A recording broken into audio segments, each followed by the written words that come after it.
Selamlar The Boys hayranları, gören göze hoş geldiniz. Bizimkilerin en kötü kabusu gerçek oldu. Homelander artık damarlarında dolaşan V1 ile bir ölümsüze dönüştü. Peki final bölümü de kapıda bekliyorken bu durum The Boys ekibi için yolun sonu mu demek oluyor? Ya da daha da kötüsü, kendini yeni İsa sanan bu abimiz altında kukla gibi yaşamak zorunda kalacak olan gelecek nesiller için yolun sonu mu? Butcher ve çetesi için işlerin şu an ne kadar kötü gittiğini ve umutsuz göründüğünün farkındayım. Ama Eric abimizin bize hala bir sürpriz hazırladığına inanıyorum. Eric abimiz Comic Book'a verdiği röportajda dizinin finali konusunda ters köşe olabileceğini zaten söylemişti. Bu yüzden Homelander'ın öyle ya da böyle yenileceğine dair bir umudum var. Çünkü Eric'in o çok tutkulu olduğunu tatmin edici finali bize sunmasının başka bir yolu yok yani. Peki bu virüse karşı bağışıklık kazanmış mavi pelerinli, sarı saçlı dengesiz alt etmenin olası yolları neler? İşte bugün tam olarak burada bunu tartışacağız ve vücudunda V1 taşıyan bir Homelander'ı öldürmeye dair 5 tane teori inceleyeceğiz. Hazırsanız hadi başlayalım.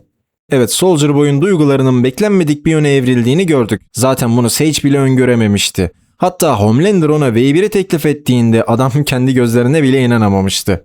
Peki tüm bunlar gerçekten Soldier Boy'un Clara'ya olan aşkından mı kaynaklanıyor? Clara, Homelander'ın yüce kahraman olmasını isterdi. Belki. Ama bazı şeyler bana hiç doğru gelmiyor. Soldier Boy'un gizli planları olması ve Homelander'ın V1'e enjekte etmesine izin vermesi bu planın bir parçası olabilir. Yani eğer Clara'yı gerçekten sevdiyse bu dengesiz adamın Clara'nın gurur duyacağı bir şey olmadığını muhtemelen biliyordur. İşte tam da bu yüzden Soldier Boy onu kendi elleriyle indirmek istiyor olabilir. Yani tabii ki bunu onun için en acı verici şekilde yapmak isteyecek. Bu planın ilk adımı ise Homelander'ı bir süreliğine kendini yenilmez ve gezegendeki en güçlü adam gibi hissetmesine izin vermek. Çünkü gerçek şu, Soldier Boy hala onun güçlerini elinden alabilir. Bombside'ın güçlerini tamamen yok etmesi, Soldier Boy'un radyoaktif patlamasının Bileşik V'nin bu yeni versiyonuna sahip olan süperler üzerinde bile etkili olduğunu kanıtladı. Yani bu konu net. Soldier Boy hala en uç silah ve onu kendine en küçük ve zavallı hissettiği anda bitirmek istiyor olabilir. Zaten düşününce V1'i almadan önce Homelander'ı duygusal olarak yıkmak ve egosunu bu kadar etkili bir şekilde paramparça yapmak mümkün olamaz. Bir düşünsenize, Homelander zaten bu büyük zaferden sonra bulutların üzerinde uçuyor.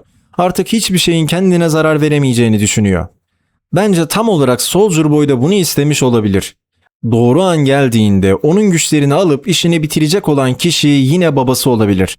Tabi biliyorum şu an için bu abimiz Homelander tarafından derin dondurucuda duruyor. Ama ne olursa olsun planı sekteye uğramışsa bile bence Soldier Boy bunların hepsini bilinçli olarak yapmış olabilir. Diyelim ki Soldier Boy gerçekten duygusallaştı ve oğluyla arayı düzeltmeye çalışıyor. Homelander'ın aslında sadece baba sorunları olan inatçı bir çocuk olduğunu anladı ve ona kanı ısınmaya başladı. Hatta artık diğer aile üyelerini de kabullenmeye hazırlandı. Homelander'ın sahip olduğu aile üyeleri bu arada Ryan ve Soldier Boy, başka kimse yok. Soldier Boy artık dede rolünü üstlenip arka bahçede mangal yakmaya sıcak bakıyor olabilir. Ama Ryan'ın Stormfront yakaşı göz önüne alındığında bu biraz zorlama bir ihtimal gibi dursa da bu noktada her şey mümkün. Peki ya Ryan? Homelander'dan hala nefret ediyor ve annesinin ölümünün öcünü almak istiyor. Daha önce ona karşı durdu ve feci bir şekilde dayak yedi, iyi bir şapalağı da yedi. Ama bu içindeki nefretin ne kadar yoğun olduğunu kanıtladı. Üstelik Ryan ilişkileri ne kadar zehirli ve boktan olursa olsun hala Butcher'ı babası gibi seviyor. İkisinin de içinde birbirini önemseyen bir yanları var yani. Ryan Homelander'ın ölümsüz olduğunu öğrendiğinde o da kontrolünü kaybedebilir. Ve eğer Soldier Boy'la bağ kurma şansı yakalarsa onu ikna edip Homelander'ı devirmesini de sağlayabilir. Butcher'ın aksine Ryan Soldier Boy'u manipüle etmeyi seçmez. Aksine onun içinde kalmış o insanlığı kullanarak Homelander'ı düşman etmeye çalışacak. Murray ve Homelander aslında aynı kumaştan dokunmuş karakterler. Gen V dizisi Murray'nin ne kadar korkunç güçlere sahip olduğunu net bir şekilde gösterdi bize. Hatta bunu baya bir abarttılar. Zaten geçen son bölümde bu konuyu netleştirer. Ama bu kız Gen V'nin sezon finalinde Homelander'ın lazer saldırısından bile sağ kurtuldu. Ve şimdi Starlight'a katılmış durumda. Peki ya Murray ne yapabilir? Ben Murray'nin sadece Victoria Newman gibi güçleri olduğunu düşünmüyorum. O aslında biyokinetik güçlere sahip birisi. Bu da Murray'nin canlı organizmaların hücresel ve genetik yapılarını artık bir şekilde değiştirebileceği anlamına geliyor. Yani bir şekilde Murray, Homelander'ın kanını ona karşı bir silah olarak kullanabilir. Dolayısıyla V1 içeren o kan Murray sayesinde Homelander'ı ölümlü bir insana da dönüştürebilir. Geri kalan işi de zaten Butcher ve ekipteki diğerleri halledecektir. Biliyoruz ki The Boys 5. sezonu Gen V'nin 2. sezonundan yaklaşık 6 ay sonrasında geçiyor. Bu da demek oluyor ki Murray bu süreyi yeteneklerini geliştirmek ve ustalaşmak için kullanmış olabilir. Zaten yaratıcı ekip Gen V'deki pek çok şeyin finaldeki büyük hesaplaşmada önemli olacağını söylemişti. Ama bu konuyu biraz abarttıklarını düşünüyorum. Ayrıca Murray'nin çok ama çok etkili olabileceğini değil, final sahnesinde küçük ama vurucu bir özelliğinin olacağına inanıyorum. Homelander şu an yenilmez görünse de onu öldürmek için hala pek çok ihtimal var. Ama doğruya doğru Butcher bu son hesaplaşmanın bir parçası olmazsa yani bu biraz adaletsiz olur. Adam 2019'dan beri götünü yırtıyor bu hesaplaşma için. Peki Butcher bunu nasıl başarabilir? Elindeki virüsü artık işe yaramıyor çünkü. Geçen bölümlerde Butcher'ın durumun ciddiyetini kavrayıp ekip arkadaşlarına şimdi sıçtık dediği o nadir anlardan birine şahit olmuştuk. Yine de abimiz pes etmeyecek. Yani bu süreçte ölse bile şartlar ne olursa olsun Homelander'ı öldürmek için elinden gelen her şeyi yapacak. Bu arada Butcher final sahnesinde o süper katili virüsü kullanıp tüm süperlere karşı kitlesel bir soykırımda başlatabilir. Evet, Homelander ve Soldier Boy ve belki birkaç kişi daha güvende kalacaktır. Ama Homelander sadece 3-4 süperle koca bir ülkeyi nasıl yönetsin? Onun her yere yerleştirebileceği ve en önemlisi tapacak süperlere ihtiyacı var. Yenilerini yaratabilir mi? Evet, tabii ki de yaratabilir. Ama abimizin ilk tepkisi çok fevri olacak.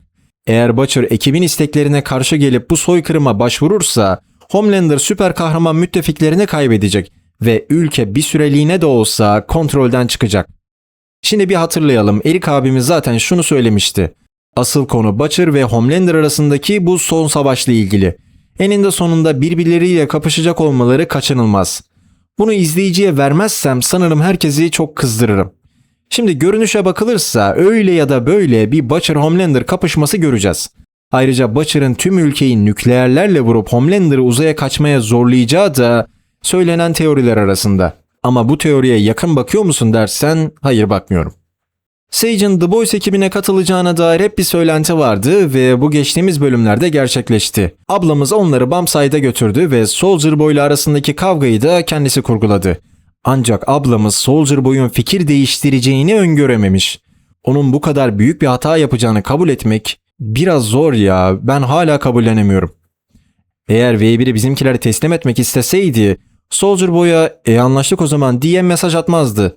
Sage'in geçen bölümlerde 2000 sığınağında bir Taco Bell fişi bırakacak kadar dikkatsiz olması ya da Altın Geisha'nın boynundaki Voght uyarı kolyesini fark etmemesi nedense aklıma yatmıyor ya. Belki de Sage ablamız hem ekibi hem de Soldier Boy'u satıyor olabilir. Soldier Boy'un V1'i Homelander'a verme ihtimalini biliyordu. O mesaj Soldier Boy'a değil, muhtemelen Bombsite abimizeydi. Onun nerede olduğunu uzun zamandır biliyordu ve Homelander'ın ona ulaşmasını da engelliyordu. Belki de Bombside'la V1 karşılığında Soldier Boy'dan intikam alması için anlaştı. Belki de Bombside'ın Soldier Boy'a verdiği şey sadece bir bileşik V dozuydu. Gördüğümüz gibi taze bir doz Homelander'ın güçlerini daha da yoğunlaştırdı.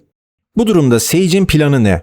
İlk olarak ekibin yenilgiyi kabul edeceğine inanıyor. İkinci olaraksa Homelander'ı bir şekilde indiren kişinin kendisi olmasını da istiyor olabilir.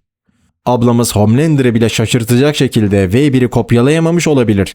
Ama isterse süper öldüren virüsü yeniden yaratabilir ve onu gizlice Homelander'ı bitirmek için kullanabilir.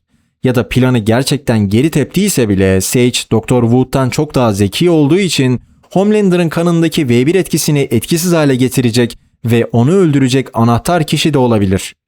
Evet, belki varsayımlarımla biraz ileri gitmiş olabilirim ve belki de gerçekten sadece hata yapıp masada bir Taco Bell fişi bırakmıştır.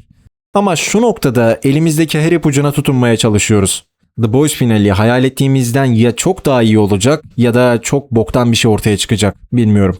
Videoyu izlediğiniz için teşekkürler. Bir sonraki videoda görüşünceye kadar kendinize iyi bakın. Şimdilik hoşça kalın.